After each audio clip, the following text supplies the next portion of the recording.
Alright guys, time to put myself under the microscope. This will be my first cast of the day right here, so I'm going to go ahead and set it up and get it going, but I'm going to be slowing it down and showing you everything I do wrong or what I need to improve on. Gotta bite. I think I got a lot of stress on my mind. It's a nice day to go. Yeah, I gotta learn. I'ma call up the whole team. What I'm going to do first is show you the normal cast at regular speed, and then after that I'll start cutting it up, slowing it down, zooming in what I need to show you. That way you can see everything. As you saw on that, I got my spin going and then I hit the dirt. Well, let's see how that happened.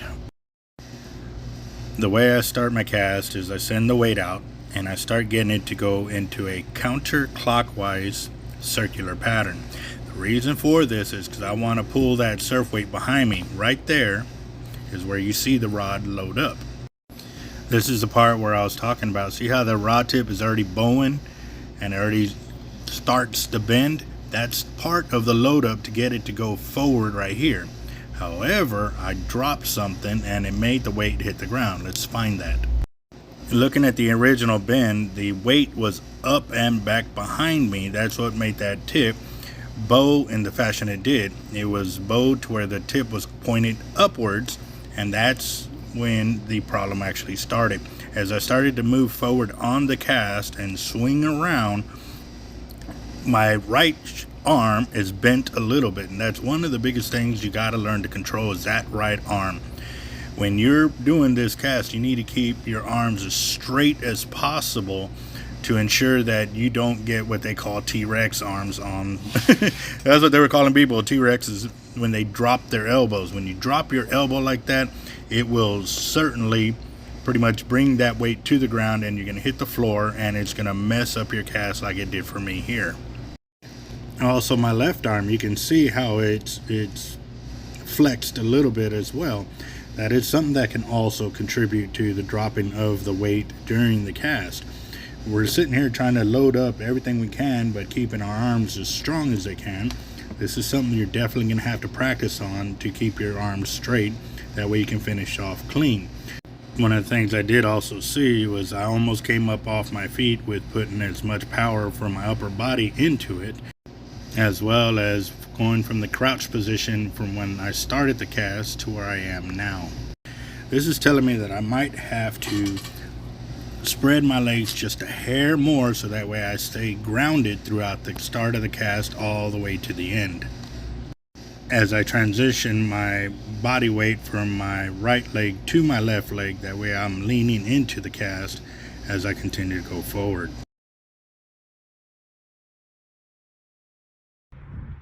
Hey, Al. I said he was on the way. You'll be good. You'll be good. Wet it a little bit. I'm assuming fishing didn't work for them today.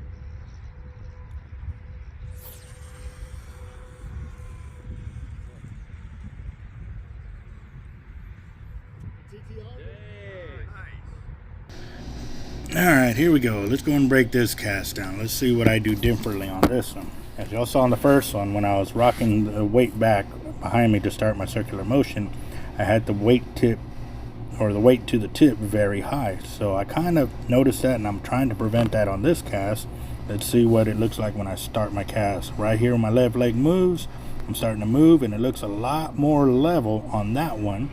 And it was perfect. I did not hit the floor on that, which means I got all the weight transference. Right here you can see the rod blank is pretty straight, but right as I'm starting to move my left leg, the tip is pointed down. That is telling me that the weight is already low to the ground, and as I start to move through the cast again, you see that it does not hit the floor. But let's check my arms. They both look like they got a slight bend to them.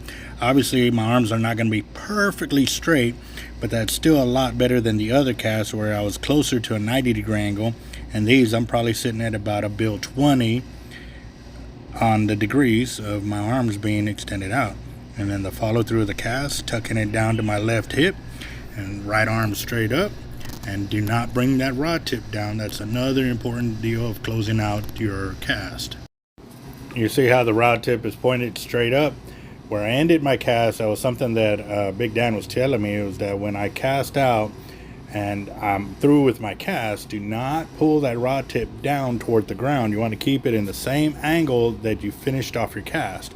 And the reason for that is because once you got your cast going and you start changing the angle of the rod that the line is coming off of, you're going to be slowing down your cast and hurting your distance, and you don't want to go ahead and do that. So as you can see, it's straight up and down here. Now let's go and move on to the next cast. Hey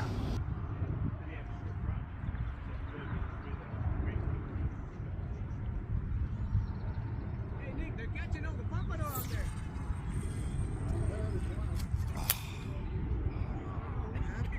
Get greedy. Get greedy. Over mag. Alright guys, so I've got my weight back. I'm starting my counterclockwise circular pattern, and let's go ahead and see how this cast looks from there. I'm gonna go ahead and stop it right there. This is where I have already moved my left foot forward and I'm starting to load the rod. This is something that I was real adamant about on John's video, where the start of where your cast is going to go starts at that point. So I got a full turn and rotation of loading the rod the whole time, instead of trying to get it loaded by moving forward with the rotation. As well as my feet were planted a bit more. It was just maybe a couple inch difference between the last start and my start here, and that is what sets up for the next cast. Now, just because you got the cast going doesn't mean that the cast ends there. As you saw right here, I over magged it, which means I loosened it up too fast and too soon, that it backlashed on me and it broke off the line, so the cast doesn't even count.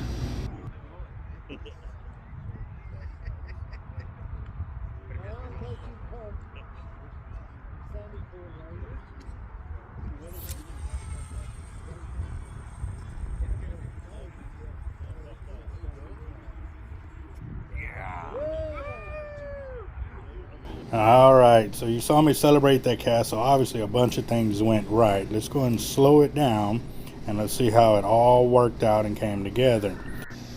As I am also learning the timing of the weight, I have learned that I step it off just a little sooner, and it is allowing me to get that rod blank to be straight. And here's going to be a little close up right here. You can see the rod blank is pretty much flush parallel against the floor, against my whole body as I am starting my turn. My left foot is kicking out in front of me, getting the ground placement. My head is already turned to the left, looking in the direction I am ready to take the cast to. So the look is there. I'm looking up, bring the rod up and over, and it is gone. This is one of the casts that did produce a 670 foot cast with a 150 gram. Here's my next one.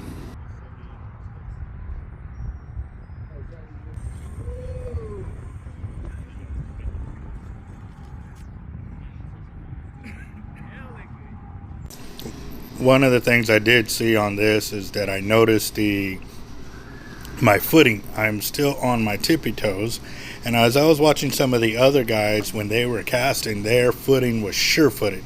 Like when they landed with their feet firmly planted on the ground, which in turn does translate to a super great cast, because as they turn to put all that inertia, all that force behind the rod, they got to have their feet firmly planted. And I have it for like a split second to try to launch my rod there, but I think if I can turn and get my feet planted a little firmer, I think I'll really turn out a great cast to where I can start hitting further distances. Now, let's check out another cast real quick. Another thing I want to reiterate, this is my second day, but first time casting with this reel kind of deal. And it is a stock reel. It has a mono mag that is attached to it to help me better control the spool. However, it is still stock bearings, which I have now upgraded thanks to Big Dan. He hooked me up with an extra pair of ceramic bearings, guys. So I know I have a lot of potential to grow. And with all the help of all these guys that are in this deal, that are willing to share their knowledge with all the new casters, such as myself. I mean, yes, I'm a distance caster from the pier, occasional beach. But once you stick or you step into their world of this type of casting, I'm a newbie. I'm learning from them, learning the different diameters of the monofilament, the different types of reels, the different types of rods, timing, stepping, footing, and even the types of knots that are used, and also what you got to look out for when tying these knots, and how often do you leave them on your rod per cast, and what to look for as you go through the day of casting. A lot of the mishaps of break-offs was because the knot failed after a certain amount of times. And this is something that you normally don't deal with when you are casting regular fishing reels, that I have seen, because I am using hollow core braid. But again, guys, big shout out to all the guys that were at the event, that were passing on knowledge and helping out the young guys like me get after it. As we'll continue to go to these events and learn more, be sure to check them out, man. They're distance casters that can bring a lot of improvement to your casting if you're willing to put in the time, willing to put in the patience, and having an open ear for constructive criticism, because these guys have really got the knowledge to help you guys. So again, have a good one, and I hope to see you at the next casting event.